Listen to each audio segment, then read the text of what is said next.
Gaurkua pixkat izan da diferentia, pixka buelta bat eman nahi genion hemengo mainguru bati, nahi genutun lau emakume hauek ekartzia, eta orduan pentsa genuen, goazen zerbait originala itera, eta hemen gaude. Ikuste dituzuenez, 2 mikrofono daude, gai jartzaile lanetan ibiliko naiz, ez dakit bertxotara animatuko da norbait, nik gonbidapena ematen dizuet, eta nahi bauzue sorpresatxoren bat ematia. Aurkeztuko dizkizuet, asko ezagutuko dituzue batzuk, beraiek, Lelena, handi daukaguna, Amaia Oleaga, bera da ekonomia zientzia eta ingurumen zuzenbide ikasketak inditu, ibili da finantza mundua, baina gaur egun Talaios kooperatibako kidea da, 2016-tik.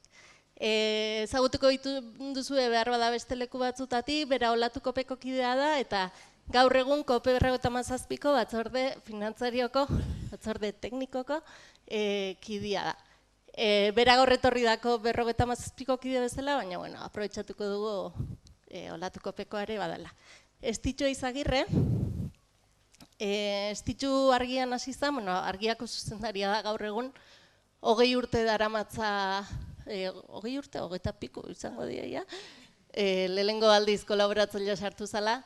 Argia ezagutzen duzu denok, argiak Manu Robles Fundazioarekin egin du lan potente bat, zuloakin, eta azpimarratu nahiko nuke ere, azkenean argiak azkenen urtetan eman du esfortzu handia barne edo finantzazio propioarekin horrela kazetaritza independentea sustatzeko. Orduan, esan genezaken ebarrebak ere punto batean bagarela.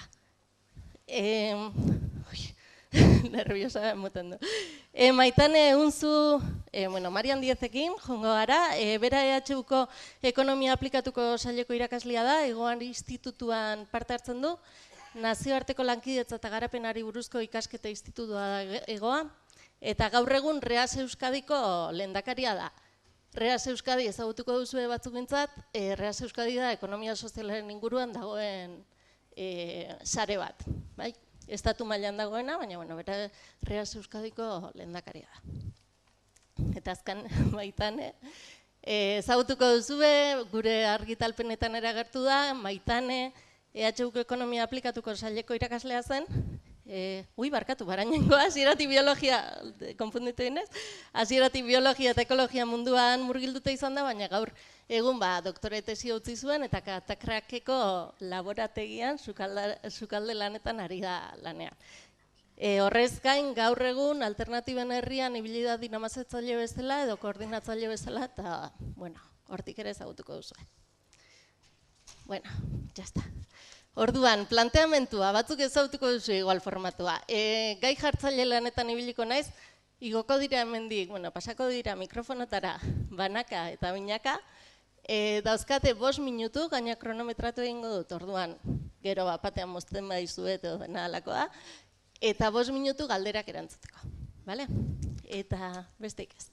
Maitane eta Marian, Maitane alternatiben herritik eta Marian torri zaitezte,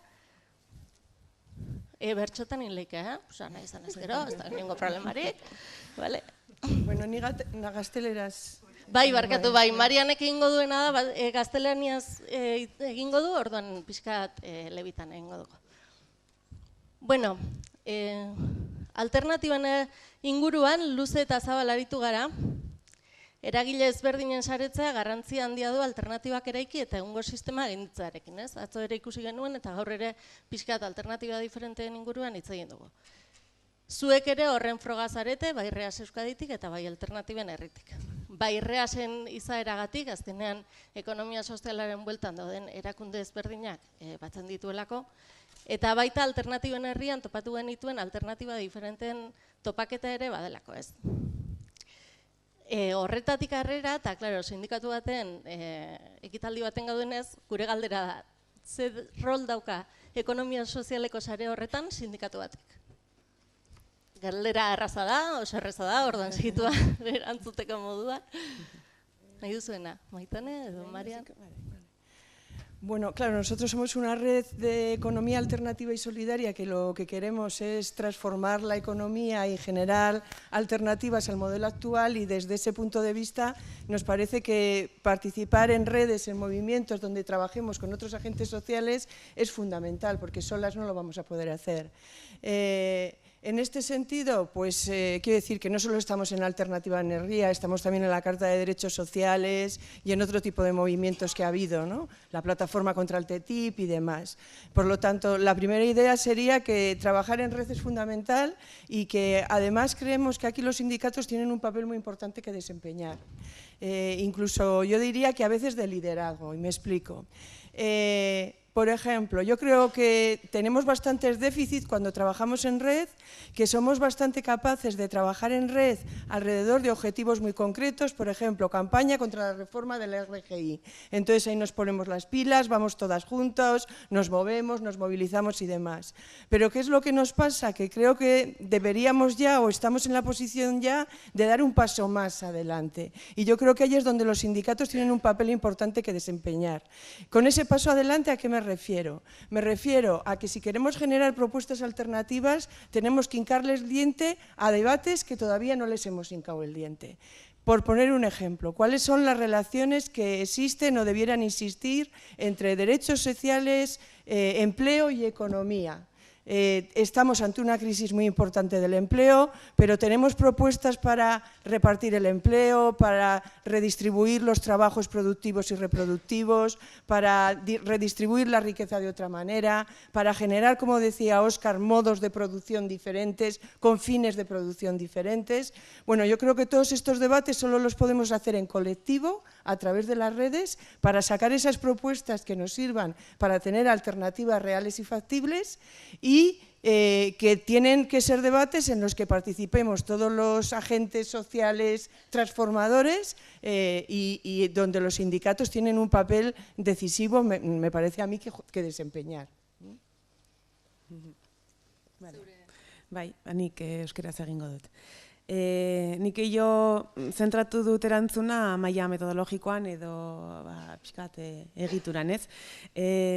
Alternatiben herriko esperientzia eta gero oso talde eta oso sare anitza izan dela, ez? Sortu duguna Nafarroan, pixkat zerrendatu nahi nituen hainbat puntu saretze horretan, ez, sindikatu edo eragile handi batek izan dezaken rolaren inguruan. Pixkat komentatu nahi dut, taldeak azkenean sistema konplexuak direla, ez, dutela bere egitura, fase eta dinamika propioak, eta taldeen arteko interakzio horretan badirela rol banaketak, ez, eta dela limiteak, muruak, eta orduan horiek kudeatu behar dira. Horien artean, denok ezagutzen ditugunak, zeren talde askotan gabiltza edo igual nabarmenki batean, baino askotan, bat baino gehiagotan gaude, badira, barkatu, poterea eta maila, ez? Talde guztietan edozein interakzio dagoela sortzen diren elementuak dira. Poterea hor dago, ez, banatu behar da, osea, talde bat edozein proiektu martxaran jartzen duzula, poterea banatu behar da, eta askotan pixkat kontziente izan behar gara, guk gatozen tokiak edo esperientzia, kulturak edo ze tokitan kokatzen gaitu, ez? Potere hori izan dezakezu dituzun baliabideengatik, dituzun esperientzia, kultura edo historia beragatik, ez? Orduan oso anitza den talde batean garrantzitsua da pixkat kokatzea edo pixkat kontziente izatea hortaz, ez? Eta zuk esaten zenuena, ez, lidertza puntu hori, potereak eman aldizu lidertza bat, baino oso garrantzitsua da nola erabiltzen duzun, ez? Eta besteon mesedetan oso garrantzitsua da jartzea zure baliabideak, zure esperientzia eta zure eztabaida politikoak. Gehiegi bideratu gabe, baino jartzen besteon eskutan, ez, zuk garatu duzuna orain arte. Orduan alde batetik nik azpimarratu nahi nuke hori, eta oso garrantzitsua da lan hori ongi egiteko egiturak eta ona izatea taldean, ez? Eta iruditzen zait hortarako talde guztiek oso argi edo ariketa handi bat egin behar dela esanez, ze identifikatzen bere burua, ez? Ze gaitasun dugun, zer dugu eskutartean, zer eman dezakegun proiektuan, ez nor gara hor kokatzeko. Eta hortik egituratu alizatea guztia, ez? Nola hartzen diren erabakiak, pixkat mai gaineratzea funtzionatzeko moduak. Eta horretan garrantzitsua da, eta sindikatu handiek egin dezaketera, edo talde handiek orokorrean da, ustea besteen esku baliabideak, ez esan daiteke komunikazio aldetik, sare sozialak, aldizkariak, badiren hainbat tresna, egoitzak berak edo oso sare anitzan talde txikiek izan ezin dituzten gauzak, haien esku izatea. Eta hori zen pixkat. Otsa, ondo. 18 segundo pasazarete baino. Eskerrik asko, hurrengo baten jarraituko dugu luzeo. Estitxu eta Amaia, entzuten da, ez da? Estitxu argiatik, Amaia olatukopetik.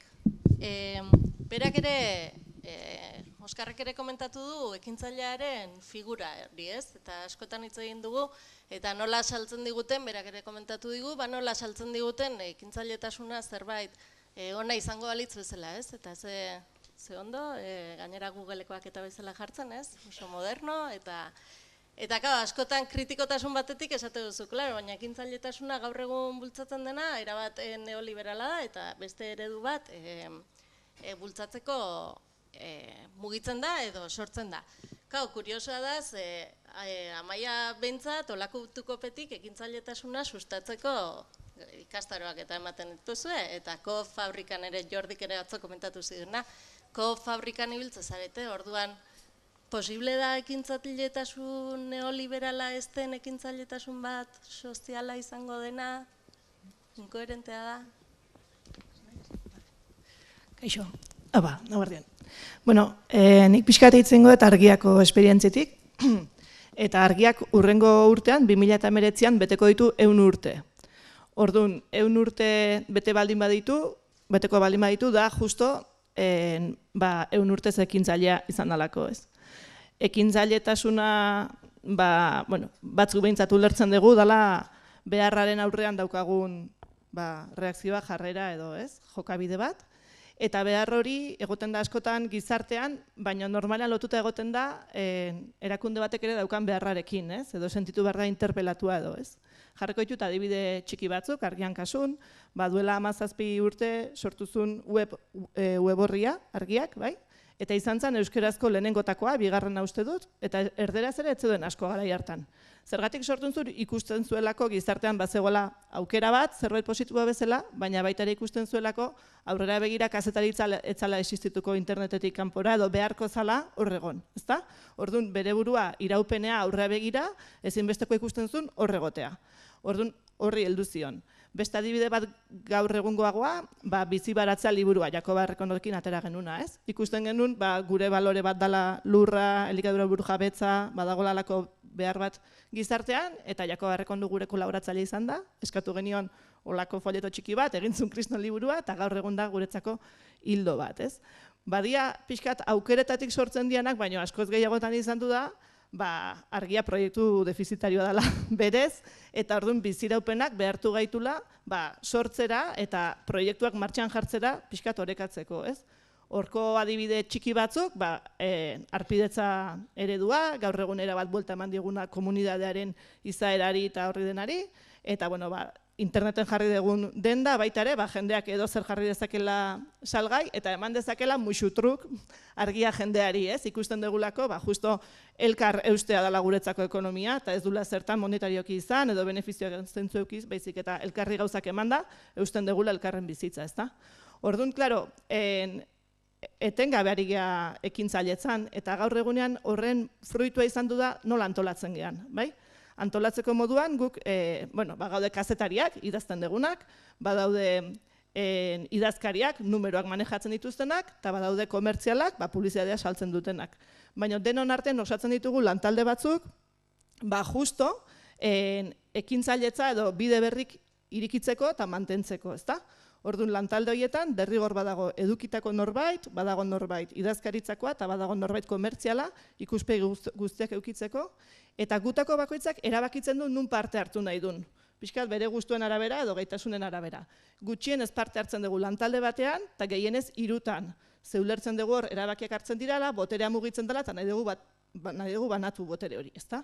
Orduan, bete-betean argian lan egiten duen pertsona batek, aparte bere eguneroko tarea, ari da lantalde batean parte hartzen, pixkat ikuspegi integralagoa daukana, erabakiak hartzen proiektuan nora jungoan, eta hola.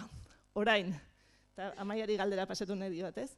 Klaro, ere egia da, gaur egunean argia dela, 100 urteko historia daukan enpresa, enpresa bezala ere, 80. hamarkadan langileek erosi zioten kaputxinoei, eta langileak gara jabe, 20 urteko enpresa batean ari gea, ez? Eta, klaro, desberdina ikusten dugu, zintzotasunetik, enpresa bat zerotik hastea zer dan, ez da? Naiz eta gure eguneroko lana bea, dan oso biziraupenari lotua, eta hortaz enkargatzen da gurean Pello Zubiria, zuzendari izan dakoa, eta 80. hamarkadan sartu zen lehenengotako langile bat, etortzen da hilabete hasieran beti, eta bulla handia atereaz esaten du, ze, hilabete honetan ere kobratu dugu? Eta batzuk jartzen dira dardarka, horrekin ez da jolasten Pello, eta esaten du, ze uste dezue dala hemen lana egitea, ez? Orduan, galetu nahi nion behai, naiz eta superbibentzari lotutako enpresa batean ezinbestean ekintzaile den batzuen ogibidea, uste dugu beste errespetuzko gauza badela zerotik hasi behar duen langile batek bere enpresa sortzen da bere jarduera, eta bestelako arrisku batzuk edo hasieran behintzat hartzen, eta zein diran ematen dituzuen aholkuak edo oinarriak edo.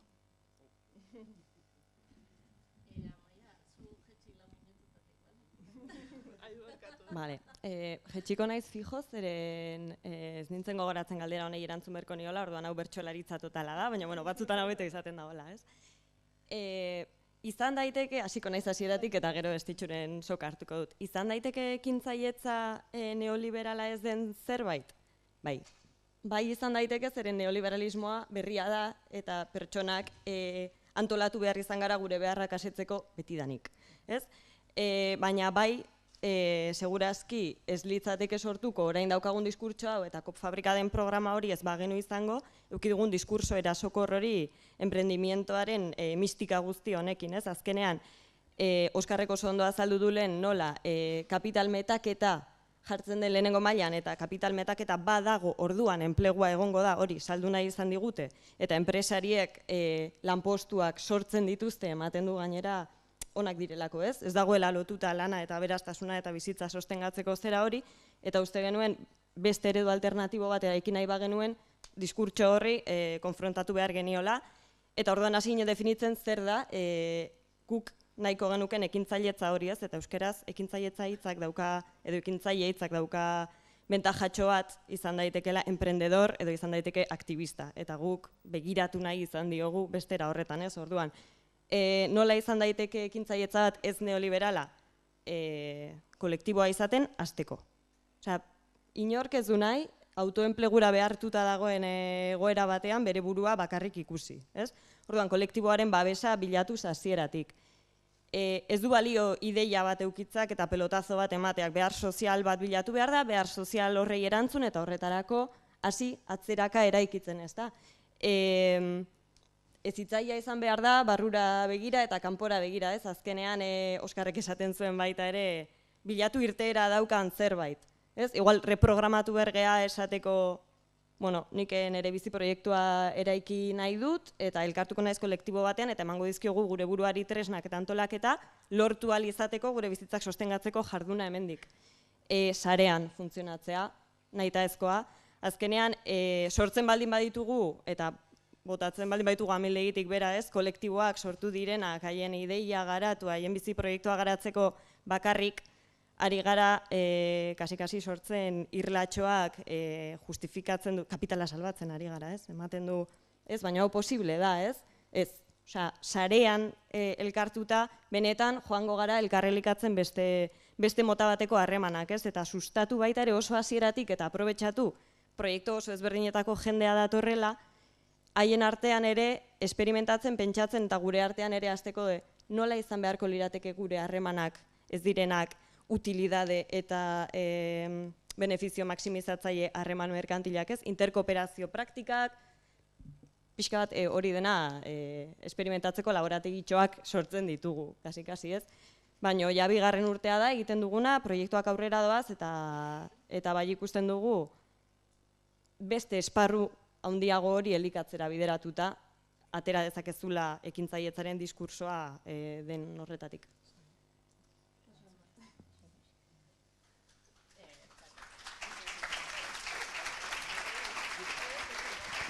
Bueno, eskerrik asko, oso interesantia.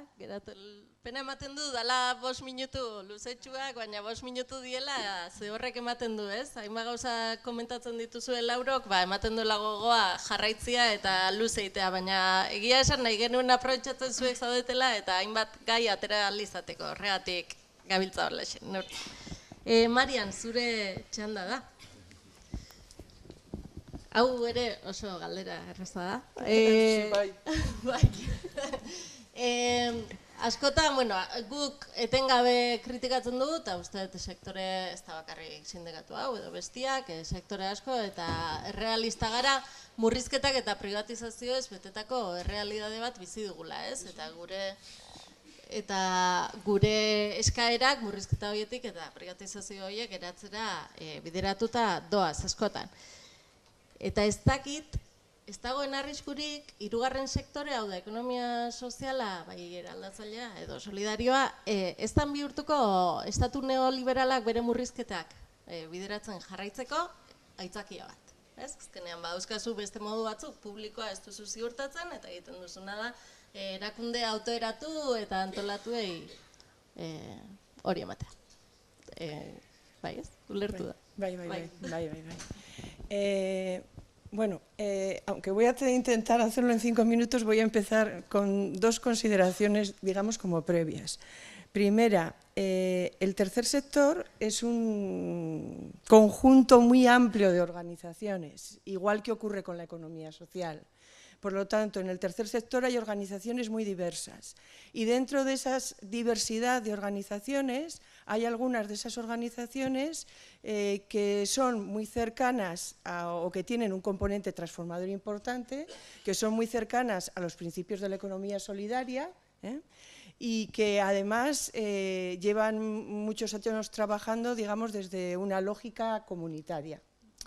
La segunda consideración que quería hacer es que el tercer sector ha venido cubriendo las carencias del estado de bienestar incluso antes de que llegasen los recortes.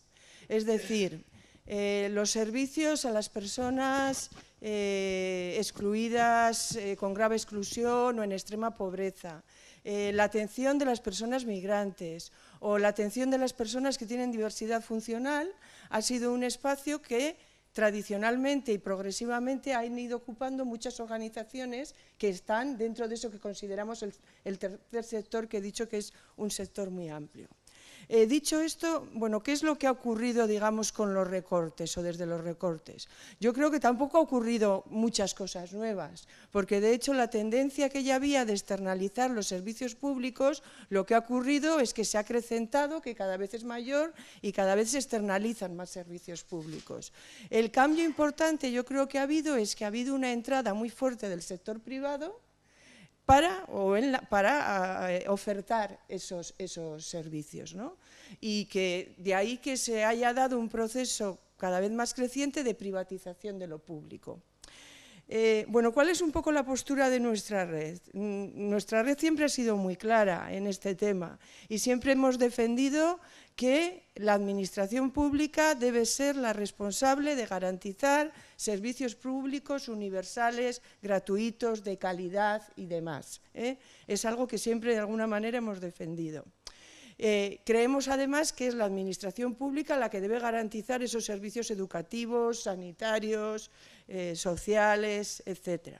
Y por lo tanto no nos gusta, digamos, la idea de que el tercer sector pueda ser utilizado como coartada, que es un poco la pregunta que me planteabas, en ese proceso de privatización. Pero dicho esto, también quería decir 2 cosas que nos parecen interesantes a la hora de trabajar lo público. La primera es que lo público no es siempre, o no tendría por qué ser siempre institucional. Es decir, lo público va más allá de lo institucional, va más allá de lo que hacen las administraciones. Lo público en realidad debería ser el espacio de todas y de todos, de lo común. Lo público lo que hace es gestionar lo común. Y por lo tanto, sí que creo que ahí, en estos momentos, se están dando cambios importantes en muchos municipios y en muchos territorios para introducir una lógica comunitaria en la gestión de lo público. ¿A qué me estoy refiriendo? Pues, por ejemplo, a los presupuestos participativos, que es una forma de tomar decisiones sobre qué vamos a hacer, con esas responsabilidades que tiene la administración de ofertar unos servicios públicos. Pero eso lo podemos hacer de manera participada.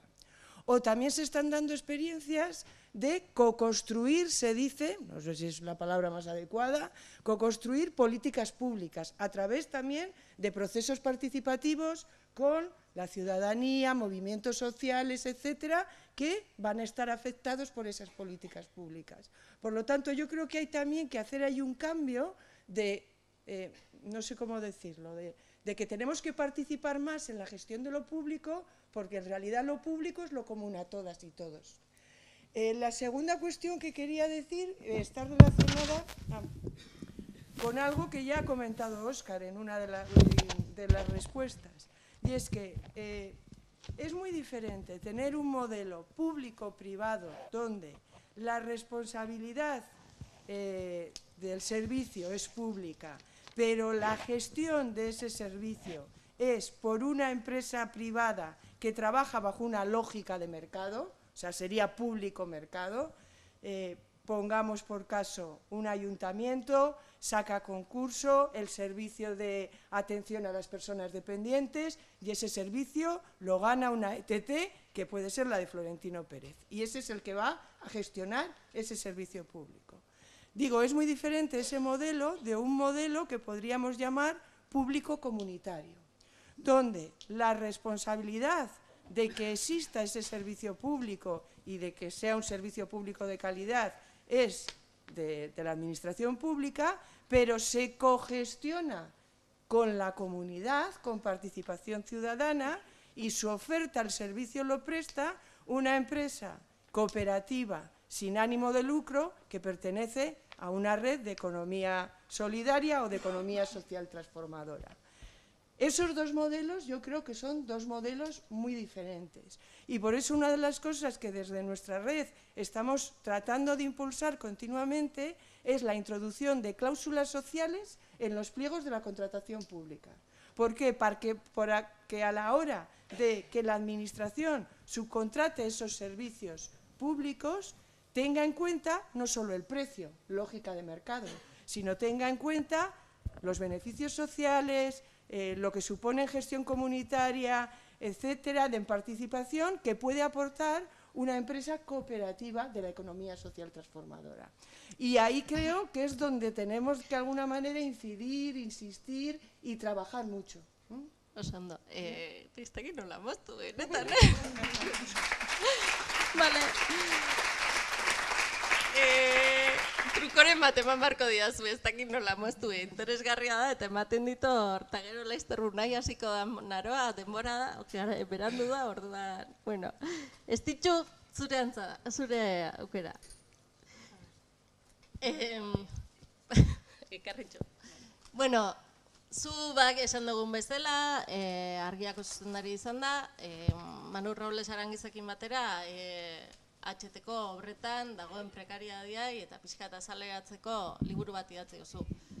Eta harriduraz jaso duzu eskaintza hau, dala Confebaskek kontratua eskaini dizu, enpresetan harreman estilo edo eredu berri hori implantatzeko.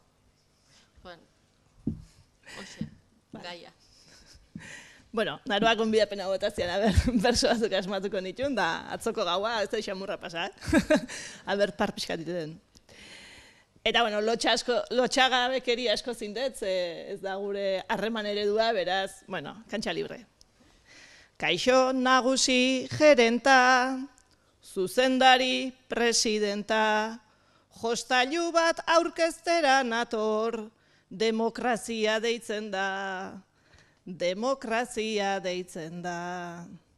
Ordutegien kartela, lantaldea eta mantela, zuek aberastu artean haiek, erabaki dezatela, erabaki dezatela.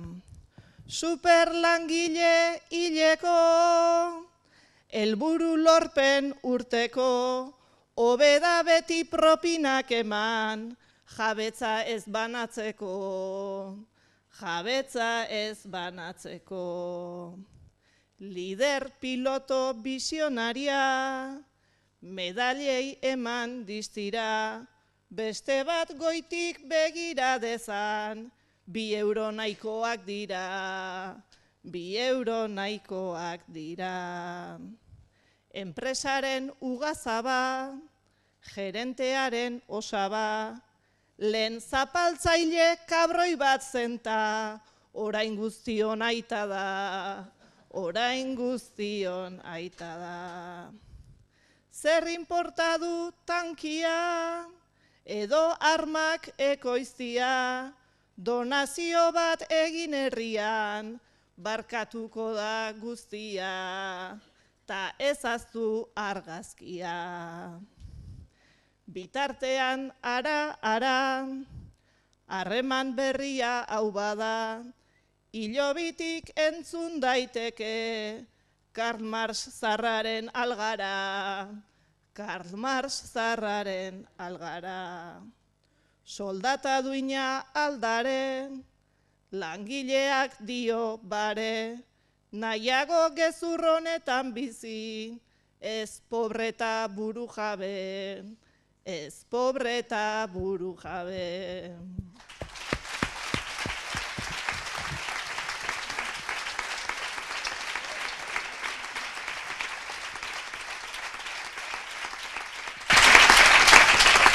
Bueno, eskerrik asko, placer bat izan da, ja, aitzaki daukagu hola jarri izan atala, mila esker. Eta Amaia COP57ko rolean etorri, Maitane Kata Kraketik, dauzkazu 2 minutu, eta orain bai moztu egingo zaituztet, bale? Ja, konfiantza dagoela eta galdera batzu pasa direla, ja, aitzaki daukat, eta dauzkazue 2 minutu bakoitzak arrazonatzeko, bai? Hau negoziazio bada, batzorde teknikoko kide zara eta batzorde sozial rola, nahi oso lagundeko diogu, danon artean, ez? Kontua da, katakrakek 3 solairu dauzka, lehenengo da, bakigu, jatetxe bada, bigarrenean ere liburutegi, bigarren eta 3. hortan liburu den da, elegante bat, baina 3. solairua, oraindik, ez dakit, haukazue zerbait proiekturen bat bertan itekoa, baina dirurik ez, eta klaro, ez dakizu zein eskatu eta okurritu zaizu, COP57 ematea. Eta zalantza da, COP57 zergatik eta COP57 emango lioke, katakraki. Justifikatu. Ez da txostenik, ezin duzu aurkeztu txostenik, osea, bale, 2 minutuko justifikazio bat daukaz. Nik txuleta ekarri dut, azkarra bagiteko. Ekonomia sozial eta solidaria oinarri duen proiektua da Katakrak. Aurreko esperientzia txikiago batetik abiatu zen. Kuriakalean 5 urtez martxan egon zen La hormiga atomika liburuak izeneko liburu denda, itzalietarako gela eta kafetegia.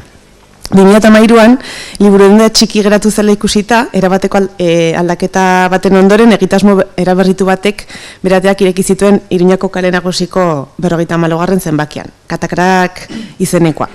Espazio berri honek 150 metro karratu baino handiagoa den areto nagusian kokatu zuen bere izaera. Hiri hankaz gora jartzeko eta konspiraziorako kriston aukerak zabalduz.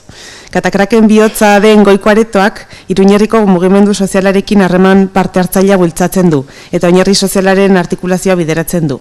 Liburuak aldaketarako tresna direla ulertuta, haien bidezko pentsamendu kritikoa, kultura, eraikuntza soziala lortu daitezkela uste dugu.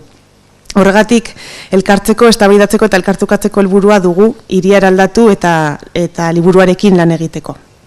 Urtetako esperientziaren ondoren, ardura politikotik eta zintzotasunetik areto nagusiaren baldintzak hobetu nahi genituzke. Mugatua geratu dela ikusi dugulako. Iruñerriko mugimendu sozialak agendari bizitza eta bermea ematen jarraitu alizateko, baino emaitza hobeak lortuz, eta ingurunearekiko respetuzkoak diren baldintzetan. Horregatik, Katakrakeko asanbladak hainbat egokitzapen proposatu ditu aretoa betzeko. Insolorizazio plana, leiho isolatzaileak eta argiztapen egokitua. Horretaz gain eta agendaren kalitatea hobetzeko bideokamera bat erosi nahi genuke, saio desberdinak grabatu alizateko, musika ekipoa hobetu eta kolore pixkat eman ere. Baina dirurik ez dugu. Kultura iraultza eta umore tramunkulu hau guztion artean egiten dugulako, eta COP57ko gorputz kolektibo handiaren parte, elkarlanaren parte ere izan nahi dugulako, hobekuntza hauen finantziazorako aukeratu zaituztego. Bueno, gainera kronometro eta ondo. Osea, 2 minutu ditut. Vale, bueno, zuk esan duzun bezala, COP57 da gorputz kolektibo handi bat, osatzen dutenak, aurrezten duten bazkide kolaboratzaileek eta bazkide erabiltzaileek, ez? Beraz, lehenengo pausoa izango litzateke hori, bazkide erabiltzaile egitea Katakrak, eta horretarako jarriko zaituztegu kontaktuan gure batzorde sozialarekin, batzordeak asko gustatzen zaizkigu. Eta orduan batzorde soziala da COP57ren begiak eta belarriak, ez? Eta berari kontatuko diozue zertan datzan zuen potentzial eraldatzailea, nola funtzionatzen duzuen, barne demokrazia, soldatak, generoa, eta pixka bat Katakrak den bihotz hori osatzen duten aspekto guzti horiek, ez? Batzorde sozialak hori dena jaso eta eztabaidatzen du eta erabakitzen du, bat egiten duzuen edo ez, COP57tik bultzan nahi diren irizpide eraldatzaile horiekin, eta gero, behin bazkide eta onartuta, izango litzateke pausoa azaltzeko, ja lokatzetan sartzeko, ez da? Batzorde teknikoarekin bildu eta esateko zer egin nahi da, zertan erabiliko da dirua, nola egingo duzue jarduera, nola antolatuko zarete, eta horretarako beste komisio tekniko hori daukagu, dokumentu lista batekin, eta pixka bat beldurra ematen du, baina goxo tratatzen dugu jendea egitan. Eta saiatzen gara pixka Excel horiek humanizatzen eta entzuten proiektu bakoitzak daukan historia, eta ondoren batzorde teknikoak ebaluatzen du, bideragarria den, posible den eta, batzorde teknikoak baiezkoa emandakoan, zuzendari beste batzorde batek, ematen dio okeia ez da, eta hasten gara tramitatzen. Azkenean, Katakraken 3. solairu horren paretan jartzen du hau guztia aldatu nahi genuke, eta guk ere bai, ez? Eta beraz helburua da, aurrezki kolektibo guzti hori proiektu eraldatzailetara bideratzea, maileguen bitartez, eta gero mailegu horiek jasotzean bueltatzea, beste proiektu batzuk martxan jarri daitezen, ez da, beraz, zuen proiektua eraldatuko zenukete, eta datozenak ere bai. Oso ondo.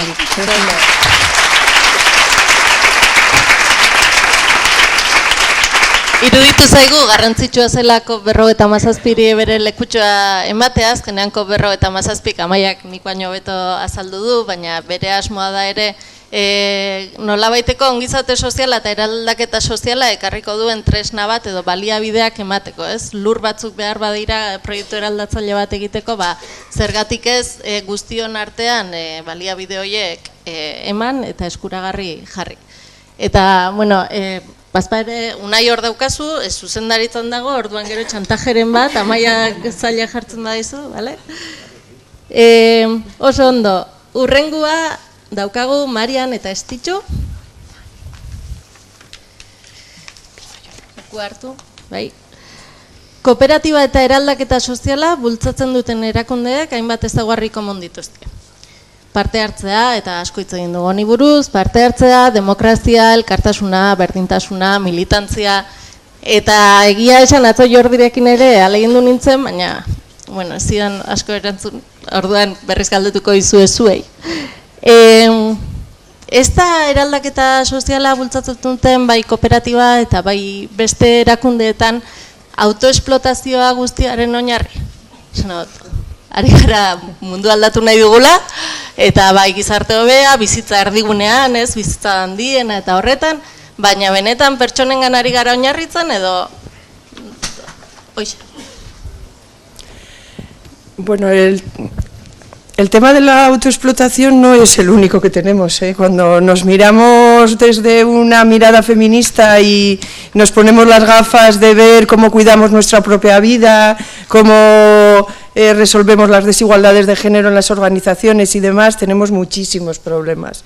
Y además, quiero decir que por ejemplo, en una red como la nuestra, que las organizaciones son de muy diferente tamaño, tenemos desde cooperativas chiquías que están formadas por 2 o 3 personas, hasta grupos cooperativos que ya tienen 150, 200 trabajadoras, pues nos encontramos con problemas muy diversos desde esa perspectiva. Yo lo he enfocado más un poco desde la perspectiva feminista. Por ejemplo, en las cooperativas chiquillas nos vamos a encontrar con muchas veces estos problemas de autoexplotación, ¿no? Y de salarios de supervivencia.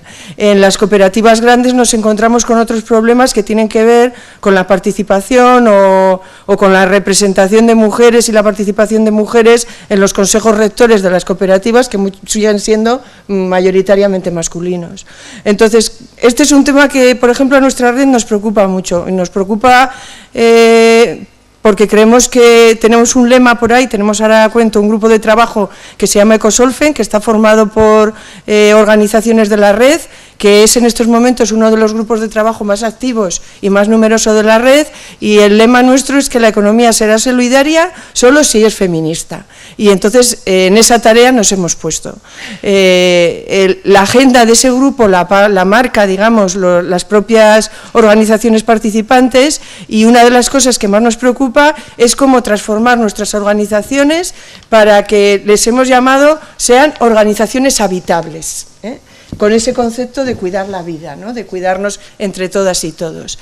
Entonces, bueno, este grupo lleva funcionando desde el año 2014 y lo que hemos hecho en el año 2016 es montar un proyecto que hemos presentado a subvenciones para que nos lo financien, que le hemos llamado el proyecto Visigarri.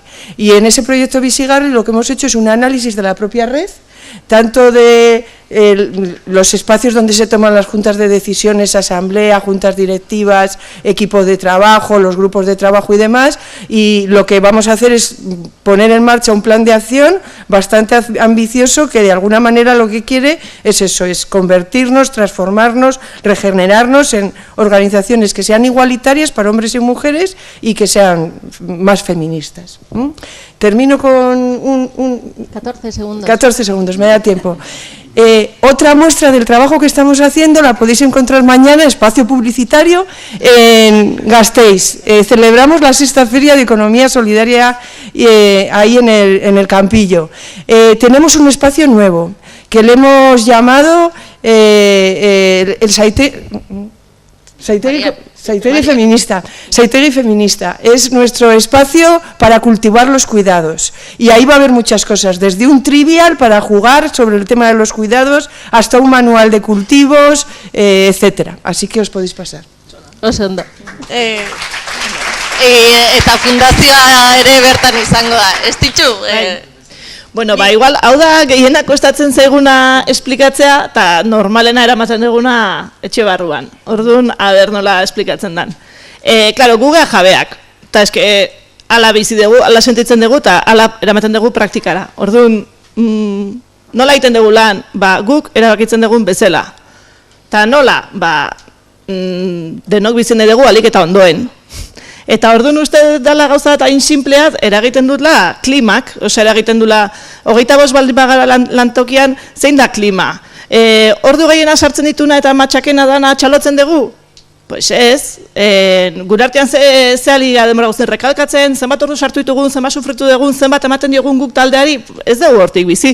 Sortu dugun klima nondik dijoa. Bueno, hitz egiten dugu asko bizitzari buruz, orain daude puri-purian gai guzti hauek kanpoan ere, komunikabide bat, geha suerte hori daukagu, ari geha demora guztien referente horiek, eztabaida horiek eta kubritzen, orduan, eztabaidaiek daude gure egunerokoan, ez? Orduan, etengabe begiratzen dugu zentzu hortan nola egiten dugu lan, nolako bizitza daramagun, bakoitzak zer dutegi daramatzan, nola uztartzen duen bakoitzak bere bizitza, nola ulertzen duen bakoitzak bizitza, oso desberdinak gaude, ez? Eta uste klabea dela aniztasuna hortan. Orduan, badago jende bat, bere bizitza daukana oso organizatuta, ordutegi alemanetan, etorriko dana 7:00 eta joango dana 3:30 eta tartean hartu du deskanso X eta gero dijoa kirola egitea eta maravilloso eta holako bat eukitzea oso ona da, zer beste guztiri ematen digu guk ere egin dezakegula. Beste batzu daude, askoz anarkagoak, jaikitzen dira berandu, hartzen dute denbora lagunekin kafesne bat hartzeko, iristen dira eguerdian arratsaldean eta gauean ez daukate presarik eta gustatzen zaie lana egitea askoz ere desberdin. Eta dago denetatik. Daude ordutegia murrizten duten gizonak, emakumeak, eta dauzkagu adin guztietako jendea. Eta hori ere uste, eta aniztasun hori aberastasun handi badala, ez?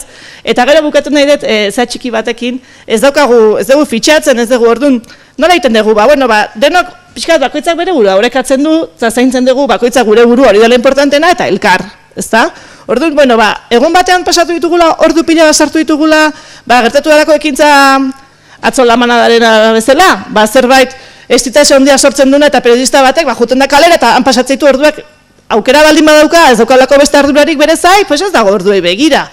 Gero horregatik etorriko da lantokira eta esango du 10 orduz ordizkia zue, ez, zeingo du, bere burua regulatu eta urrengo egunean ikusiko duzu, edo berandugo sartu dala, edo gutxiago produzituko dula, edo, fasekagoaz, ez, eta nik ustez bizi degula oso bizitzataz ikasten ari gehala lantokian, elkarrekin gogoeta inda, eta bizitzan daude faseak, eta lanean ere, eta hor goaz. Oso ondo, eskerrik asko. Dauzkagu 10 minutu, hasi garelako pixka berandu, laurden gutxi arte, eskuzabalak izateko, orduan dauzkazue, 3 minutu terdi erantzuteko. Pues ja, Amaia, moztu ingo izut.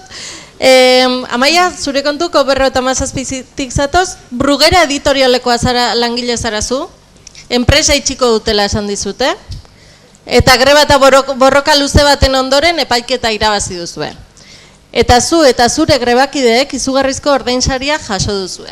Zer egingo duzue diru horrekin? 3 minutu. Vale,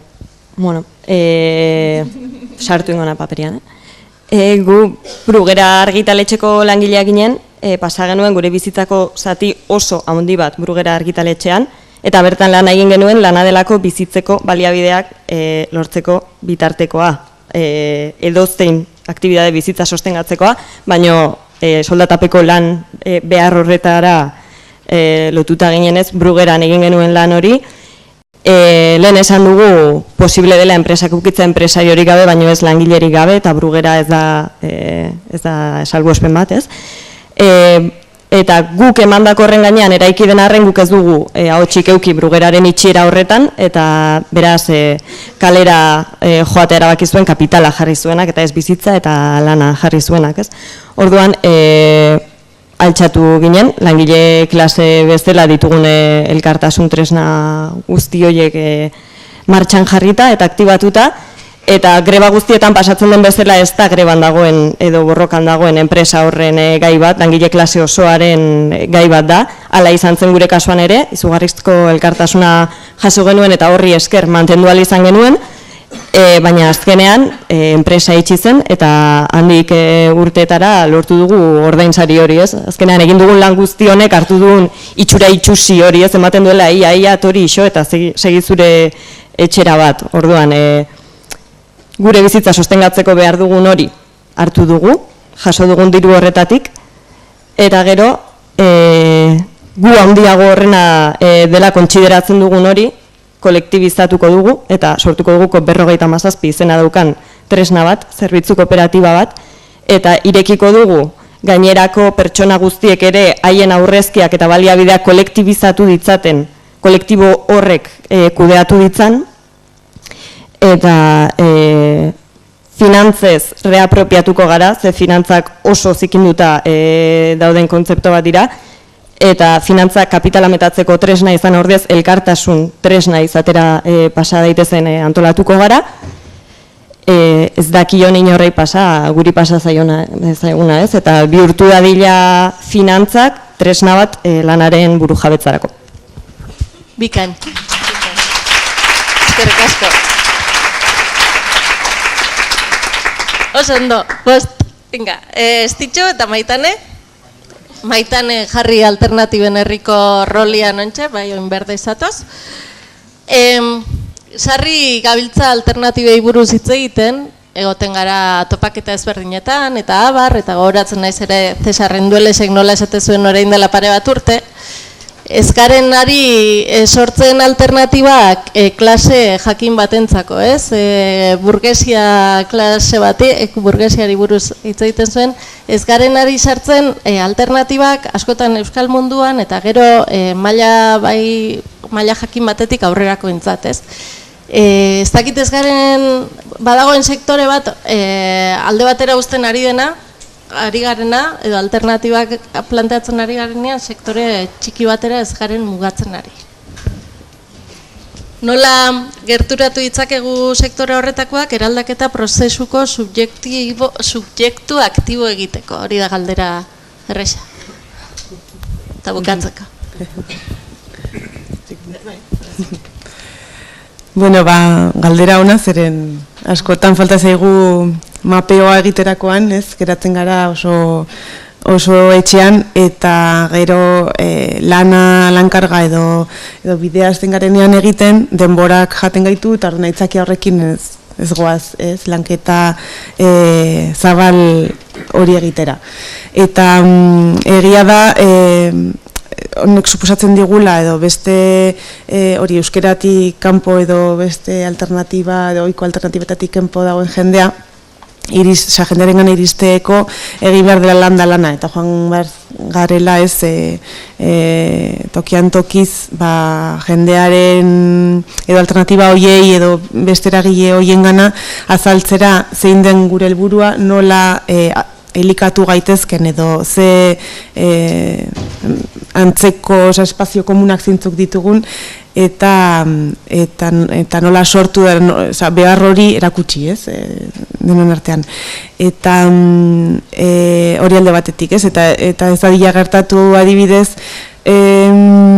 alternatibaren herria, bueno, esatera noa, agian inorrepen ditu gabe, baino adibidez gure egitarauan Mujeres del Maizeko taldeak bukatu zuen merendola egiten, ez? Eta ez genuen sartu, ez genuen lortu eztabaida sakon batean bere realidadea ekartzea, edo, bueno, etzen landu hortik, beste planteamendu bat zegoelako, baina egia da, olako asko egon daitezkela konturatu gabe, ez, gure inertzia jarraitzen ditugula, eta ez garela joaten benetan sektore egitara, hori alde batetik. Eta gero euskeraren erabilera ere ezaindu behar dela, ez, oso ongi, bueno, uste dut, oso ongi, oso argi izan behar dela protokoloak eta nola landu behar den itzulpen gintza, eta ez dadila gertatu ere jendea etortzea batzarretara, eta itzulpen gintza ongi zein dute ezagolako, edo, bueno, pues, ez dela gure artean ongi sentitzen eta berriz ez bueltatzea, ez?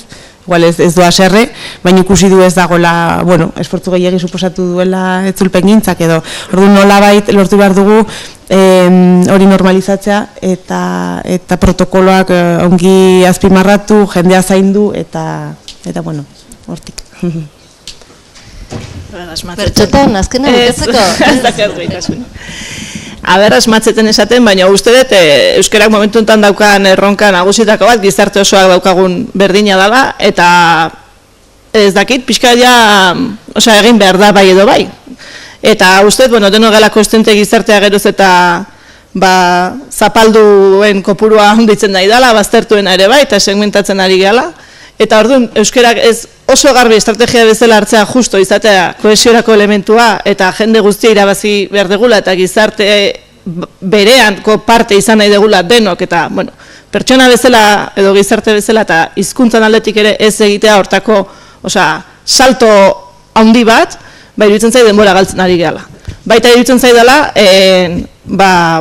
jende asko, hemen gaudenok batez ere, gure privilegio usteko egiten nahi gehan beste aitzakia bat edo maniobra bat, deitzen diogu hizkuntza, esan nahi dugunean segregazioa edo beste gauza bat. Eta hor uste dut, badala garaia, askoz ere euskal gintza sozialago bat indarrian jartzeko eta borroka guztik bat egiteko, ez da? Argian pixkat oso garbi daukagu edo gukola esaten dugu, gu zapalduen ahotsa izan nahi degula, ez? Edo zapalduenak. Eta orduan, zapalkuntzen ahotsa izatekotan, zapalduen egiban bartzaia ahotsa eta ez zure gandik gertukoena duenak edo, ez? Eskatzen duna da, gure aldetik eskatzen diguna da, bueno, lanketa bat, politikoa, kontzientea, eta horrek emate ditu emaitzak, ez? Orduan, lehenengo lanketa ingenuna izan zen oin dela urte batzuk generoarena, eta ikusten dugu lanketa politiko bat egiten danean, eta jartzen denean baldintzak, gero fruituak ematen ditula. Eta bai, kopurutan, bizibilidadean, praktiketan, iritsi gehala. Eta beste, zapalkuntza batzuk, oain ari geha gehiago politizatzen, orduan, epe aleketan motxenean, presentego dauzkagun, ez? Badana, hori, jatorri aniztasunana, edo, baliabide ekonomiko larrienekin dabiltzanak, eta hola. Eta hor, uste dugu, bidea berdina dela, osea, jarri neurrik eta politikoki problematizatu, eta zea jarri. Adibide bat jartzeko, lanpostu bat aurten sortu da kazetari berri bat hartzeko, langile berri bat, eta jarri izan baldintza izan zen, lehenengo baldintza izan zen, emakume izatea eta Gipuzkoatik kanpo bizidana, lurraldetasuna orekatzeko eta genero orekatzeko. Eta behin ja kanpoko kurrikulum asko jaso genitu ginean, apustu dugu Bilbon alde, eta zergatik Bilbo, justu ikusten genulako, sozialki eta mugimendu gehiena hor dagoela, eta, klase aniztasuna hundien are hor dagoela, eta irabazin eduguna justo sektore hori dela, ez beraz Bilboko kulturgintzari jarripena egiteko, baizik eta beste mugimenduei. Eta hor ikusten duguna, utzi berri dela konplejuak eta txorakeriak atean, hizkuntza bat beti dela zubi bat eta beti dela ate bat, irikia dagona, eta ikusi dugu, juten gainean kolektiboien gana kubritzea beraien albistea, beraien noski interesatzen zaiela gure komunitatean berri ematea, eta hor berala ulertzen dugu elkar, eta hor oso azkar pasatzen geha jartzekotan adibide oso polit bat azkenengoa, Bilboko kale saltzaileekin harreman egin genuen reportaje baterako, eta orain aterako ditugu kamiseta batzuk, inor ez da ilegala, euskeraz eta buloferaz idatzia, eta inor ez da ilegala, hori da, eta kamiseta hori erosten duenak, 2 euro bideratzen dira Bilboko kale saltzaileen elkartera, eta bildu ginean bileran, ideia ateratzeko eta hori, eta esan zigun bildu orduko, iritsi zai, WhatsAppetik bidali diate, atera dezuela albiste bat, eta gizari buruz, ez? Beraien gaia zana, ez? Eta gu baino lehen beste lagunen batek bidalizion ez noski euskara hitz egiten dunak, WhatsAppera argiaren albiste bat, ez? Orduan, uste dugu horre erreiz gainditu ditzazkegula, orain arte ibili ez ditugun bideoiek edo. Oso ondo, eskerrik asko.